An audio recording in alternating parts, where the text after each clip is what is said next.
మీరిచ్చినటువంటి commission సిఫార్సుల్లో కొన్ని ఇబ్బందికరంగా ఉందని మీరు మీరు కూడా అంగీకరిస్తున్నారు.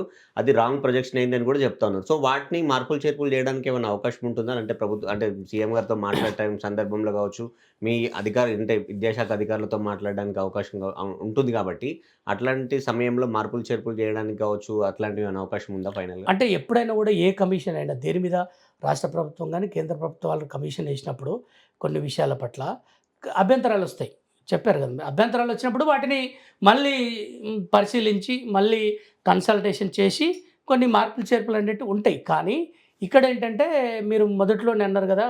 ఈ రిపోర్ట్‌ని మీ సైట్ నుంచి తీసేశారు అని. అవును. సో, ఇది నేనేమంటున్నానంటే ఇదే అంటే వచ్చినటువంటి అభ్యంతరాలు గావచ్చు, వాళ్ళ యొక్క ఆహ్, హ్మ్, అభిప్రాయాలనన్నిటిని గూడా చూసి మళ్ళీ మనం ఏమన్నా చేయొచ్చా అన్న దాంట్లో ఆలోచన చేస్తున్నాం కాబట్టి, అట్లేముండదు. ఖచ్చితంగా గౌరవ ముఖ్యమంత్రి రేవంత్ రెడ్డి గారు మేం చేయాల్సినటువంటి అవసరం గూడా లేదు. ముఖ్యమంత్రి గారికి తెలుసు. అంటే వాళ్ళు గూడా మళ్ళీ ఈ ఇచ్చినటువంటి రిపోర్ట్‌ని ఏం చేయాలి? ఎట్లా చేయాలి?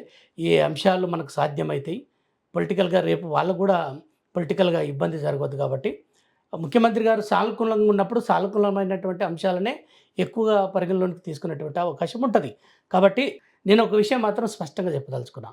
అంటే టీచర్స్ సమాజం గావచ్చు, లేకపోతే బయట ఉన్నటువంటి కొంత విద్యాభిమానులు గావచ్చు, తర్వాత టీచర్స్ యూనియన్ వాళ్ళు గావచ్చు, ఇదంతా గూడా కొంత సానుకూలమైనటువంటి అంశాలను గూడా మీరు పరిశీలించాలి. పరిశీలించి ఖచ్చితంగా ఈ రిపోర్ట్‌లో ఉన్నటువంటి అంశాలను కొంచెం లోతుగా స్టడీ చేసి చూడాలని చెప్పేసి మాత్రం విజ్ఞప్తి చేస్తా రైట్. ఉన్నాం.